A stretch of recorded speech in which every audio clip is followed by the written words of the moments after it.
ఏమే ఇంట్లో సరుకులు అయిపోయినాయి, వాడు ఉద్యోగం చేస్తాడుగా, వాడు చెప్పొచ్చుగా, అన్నీ నేనే చూసుకోవాలా ఏంటి? అరే నాన్న, ఇంట్లో సరుకులు అయిపోయారా, తీసుకురావాలి. ఇదిగో అమ్మా, నా దగ్గర 1000 రూపాయలే ఉన్నాయి. అరే నాన్న, ఇంటిది కూడా కట్టాలిరా. సరే అమ్మా, జీతం వచ్చిన తర్వాత ఇచ్చేస్తాను.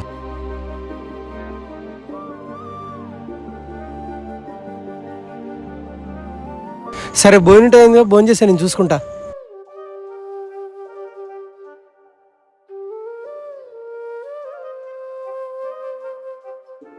క్యారేజ్ మర్చిపోయా.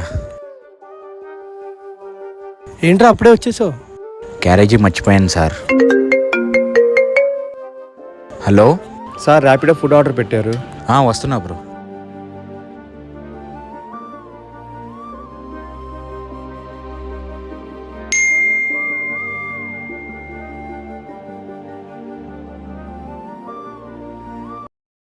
నాన్న, డబ్బులు పంపించారు. ఉన్న డబ్బులని అమ్మకి ఇచ్చేసావు కదరా, నీ ఖర్చులకు ఉండాలి కదా.